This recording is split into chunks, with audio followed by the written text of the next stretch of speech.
Vandaag in Lime at 9. Waidu vraagt voor afronding haven Nikeri. Etnel wil einde aan problemen in de gezondheidssector. Politie houdt oplichter aan. En Trump wint verkiezingen in Amerika. Sharon Trading, dakplaten, roldeuren en aluminiumfabriek, gelegen te Oost-West-verbinding nummer 189C. Hier bent u terecht voor al uw dakplaten in alle kleuren en gewenste afmeting. En niet te vergeten, roldeuren in alle formaten en kleuren met of zonder motor, keukenmeubilair, keukenkasten in alle kleuren, stevige schuiframen met diverse soorten glazen, tweedelig, driedelig en vierdelig, schuifdeuren tweedelig, driedelig en vierdelig en in alle gewenste afmetingen en met installatie. Ook hebben wij meubelbuizen voor verkoop. Sharon Trading, dakplaten, roldeuren en aluminiumfabriek. Open van maandag tot vrijdag van 8 uur 's morgens tot 5 uur 's middags en op de zaterdag van 8 uur 's morgens tot half 2 uur 's middags. Adres Oost-West-verbinding nummer 189C en voor alle informatie kunt u bellen met 355 188 of 355 275.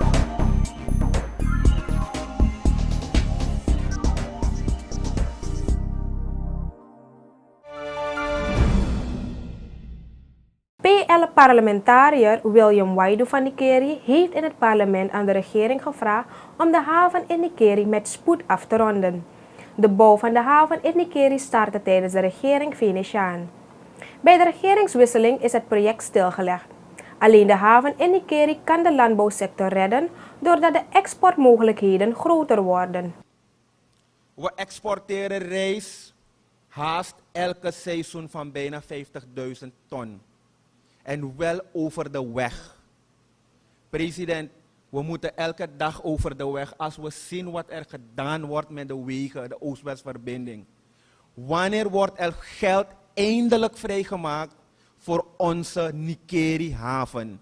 Waarom ik zeg eindelijk vrijgemaakt? Omdat er reeds een IDB-lening was, maar dat geld, weet ik niet waar het is maar gedeeltelijk afgerond. Wanneer wij deze Nikeri-haven kunnen afronden, dan vraag ik direct bij deze, waarom zouden wij in onze stabilisatie- en herstelplan meer dan 1 miljard willen investeren in cacao en kokos, terwijl wij particulieren kunnen stimuleren om tenminste in Nikeri heel concreet een pakloods op te zetten voor de groenteboeren aldaar. Er ligt 72 hectare onder een coöperatie. Mensen weten dat ze moeten planten. De afzet, president. Via onze Nikeri-haven zouden we makkelijk Barbados en Trinidad aan kunnen. Dus hierbij concreet op zeer korte termijn, president, laten we helpen valuta verdienen voor ons land.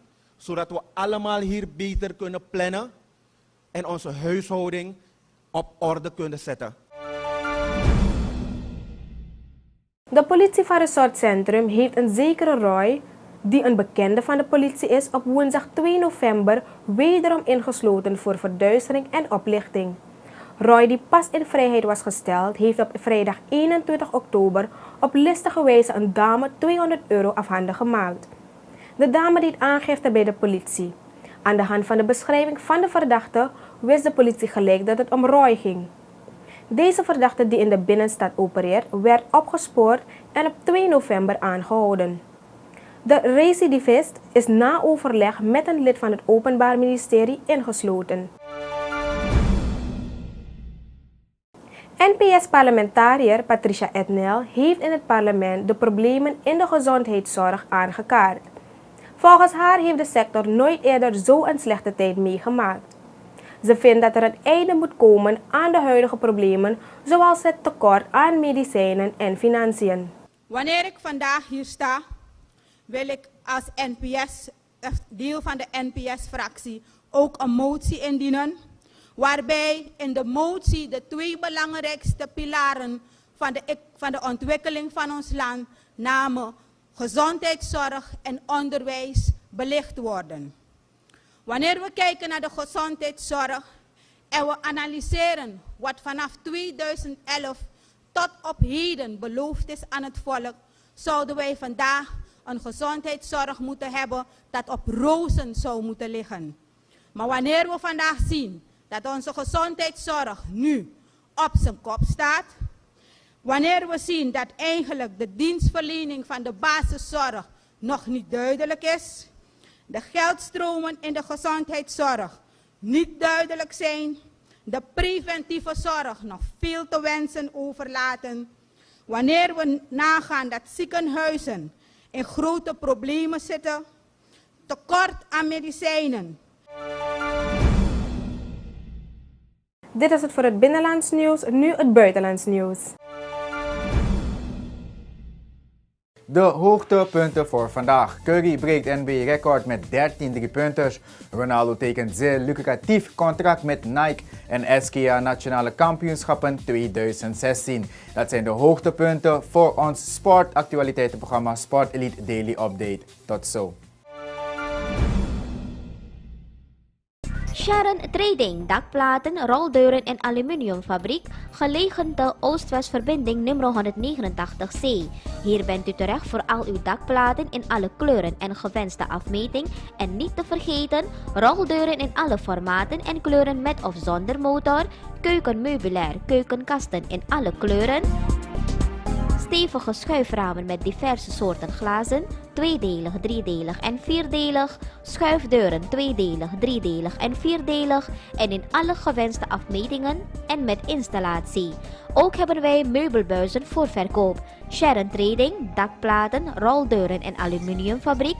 Open van maandag tot vrijdag van 8 uur 's morgens tot 5 uur 's middags en op de zaterdag van 8 uur 's morgens tot half 2 's middags. Adres Oost-West-verbinding nummer 189C en voor alle informatie kunt u bellen met 355 188 of 355 275.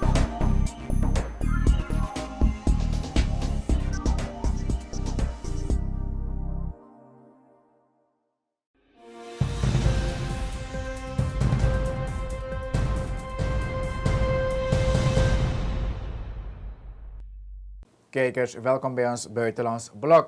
Donald Trump wordt de 45ste president van de Verenigde Staten.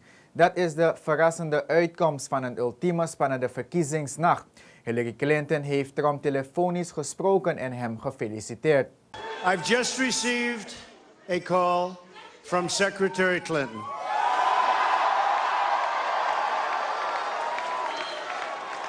She congratulated us, it's about us, on our victory. And I congratulated her and her family on a very, very hard-fought campaign. I mean, she fought very hard.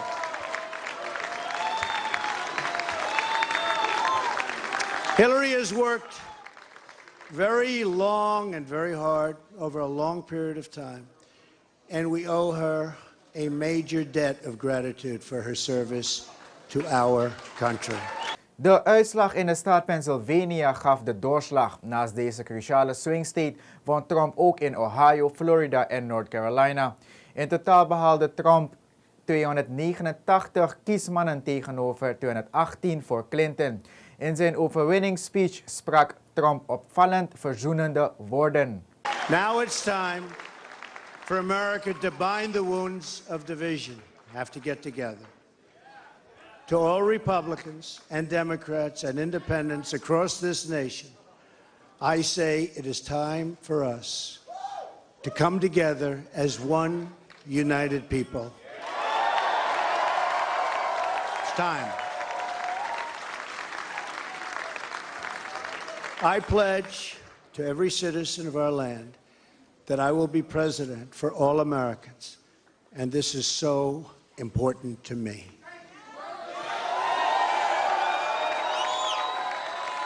For those who have chosen not to support me in the past, of which there were a few people, I'm reaching out to you for your guidance and your help so that we can work together and unify our great country. As I've said from the beginning, Ours was not a campaign, but rather an incredible and great movement made up of millions of hardworking men and women who love their country and want a better, brighter future for themselves and for their family. De Russische president Poetin heeft Donald Trump woensdag gefeliciteerd met zijn overwinning in de Amerikaanse presidentsverkiezingen. In een telegram zegt het Russische staatshoofd te hopen samen met Trump te kunnen werken aan de relatie tussen de landen, aldus het Russische persbureau RIA. De dialoog tussen Moskou en Washington moet in het belang van beide landen zijn, aldus Poetin.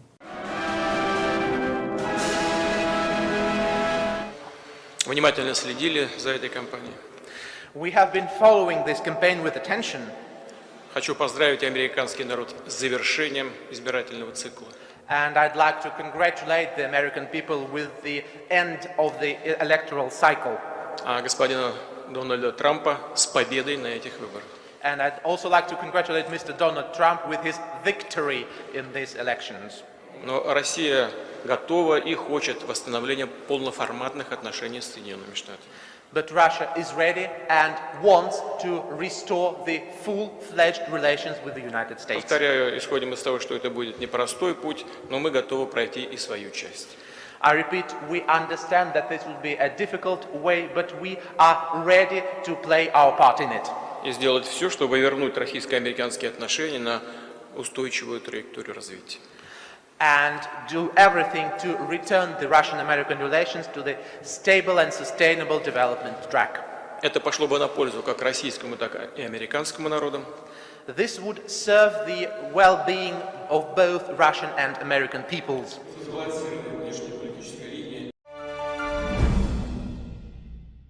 Met de verkiezing van Donald Trump is een nachtmerrie werkelijkheid geworden voor Europese politici. De grote vraag die op ieders lippen brandt is of hij zijn grote woorden echt waar wil gaan maken. We zullen met hem moeten leren leven, verzucht VVD-Europarlementariër Hans van Balen. Ik acht de kans groot dat hij zijn toon toch zal moeten matigen. Het congres zal ervoor waken dat hij geen al te rare bokkensprongen maakt. Van Balen vindt Trump ongeschikt als leider van de machtigste democratie op aarde. Hij is niet gekwalificeerd, maar het kan meevallen. Laten we hopen dat de VS geen isolationistische land wordt. Daar is de VS veel te belangrijk voor. Ook de Mexicanen op de grens met Amerika zitten nu vol angsten na de bedreigingen van Donald Trump over een hoge muur bouwen voor de Mexicanen. At the other end of the spectrum, consternation on America's southern border. Mexicans alarmed and affronted by Mr. Trump's threats to build a wall, tear up free trade deals and impose tariffs. The Mexican peso tumbled on news of Mr. Trump's victory. Trump says we have to deport all the immigrants, says Leonardo Nunez, and redo our trade. Mexicans are worried. They're our neighbors and it affects us like no other country. Across Europe, on the 27th anniversary of the collapse of a different wall, more signs of disquiet. Most EU leaders neither expected nor wanted Donald Trump to win. Angela Merkel gave him this conditional welcome. Ich gratuliere dem Gewinner der Präsidentschaftswahl in den Vereinigten Staaten. I congratulate the winner of the US presidential elections, Donald Trump, on his election victory. Germany and America are connected through shared values: democracy, freedom, respect of the law and dignity of man, independent of origin, color of skin, religion, gender, sexual orientation or political views. On the basis of these values, I am offering the future US President Donald Trump close cooperation. The presidents of the European Commission and Council have written to Mr. Trump. They ask for close cooperation on dealing with Islamic State, Ukraine, climate change and trade. But will they get it? On Europe's populist far right, leaders sound energized. Politics will never be the same, and that I believe that where people move and get into action, yesterday showed, and that is what I will tell my voters, that everything is possible. In France, the National Front leader Marine Le Pen tweeted her congratulations to Mr. Trump. The American people, she said, were free. But to do what? In Cuba, benefiting from a recent restoration of relations, there's real anxiety. Here too, Donald Trump has threatened to turn back the clock. But his intentions, here and elsewhere around the world, remain opaque. Change may be coming, but who's to say where?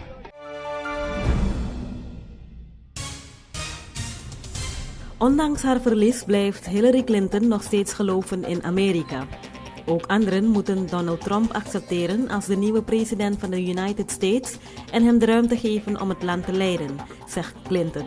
Barack Obama zegt al helemaal klaar te zijn voor de transformatie. Enkele burgers delen de mening van beide democraten. Our campaign was never about one person or even one election. It was about the country we love and about building an America that's hopeful, inclusive, and big-hearted.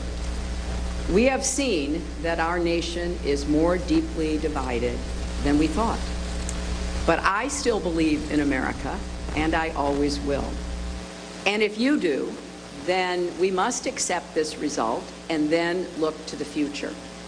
Donald Trump is going to be our president. We owe him an open mind and the chance to lead. Our constitutional democracy enshrines the peaceful transfer of power. And we don't just respect that, we cherish it. And one thing you realize quickly in this job is that the presidency and the vice presidency is bigger than any of us. So I have instructed my team to follow the example that President Bush's team set 8 years ago and work as hard as we can to make sure that this is a successful transition for the president-elect. Because we are now all rooting for his success in uniting and leading the country. I was a little bit apprehensive for a while. The polls were totally wrong, which is an amazing thing. I love it. I think that's what the country needs. Very happy for Donald. I hope he's going to do a good job for us. Sad for the country. Just sad. You know, good doesn't prevail all the time, and it didn't in this case. He's going to be our president, and I'll support that. But I think it's a dark day for minorities and for women. He seems really passionate about making America great again and creating jobs, and he's a successful businessman, so I don't think that will hurt him.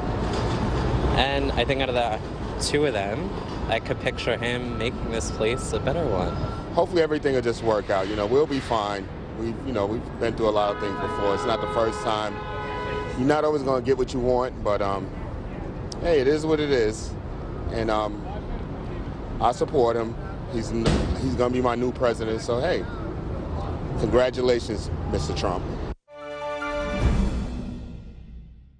De winnaar van de Amerikaanse presidentsverkiezingen, Donald Trump, moet nog even wachten voordat hij ook formeel de president van de Verenigde Staten is.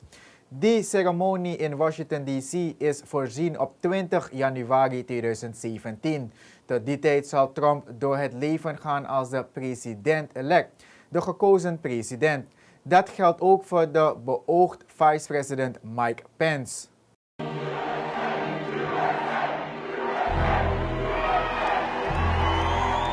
January the 20th, 2017, Inauguration Day in Washington, D.C. The swearing in of the 45th President of the United States, Donald J. Trump. Unbelievable. Unbelievable. It is a day many believed they would never see, and after which the USA may never be the same. We're going to make America great again.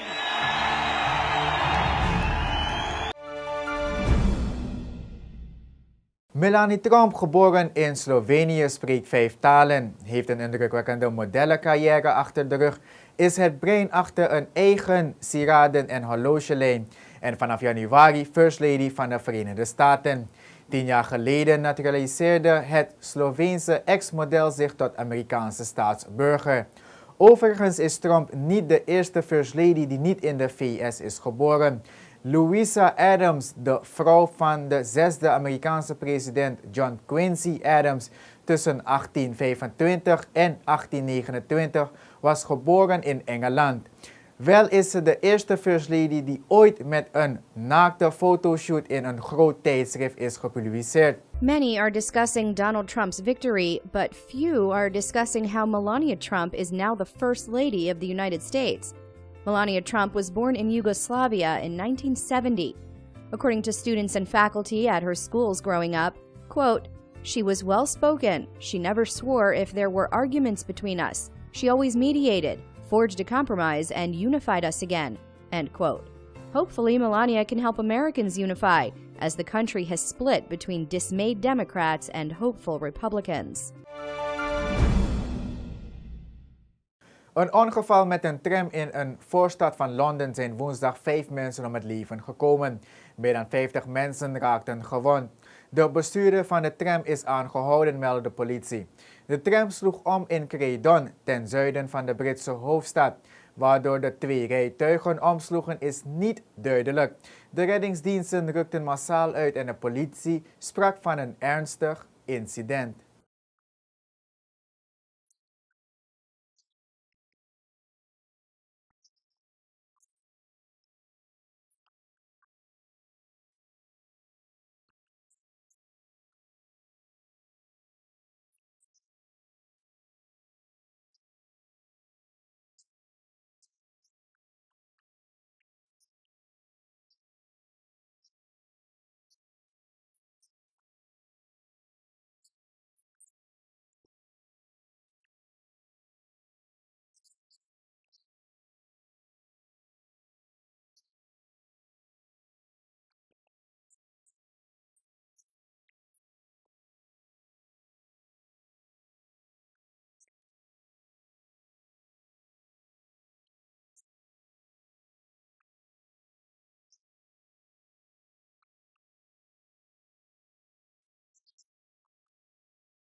Dit was het voor Lime at 9. Tot morgen.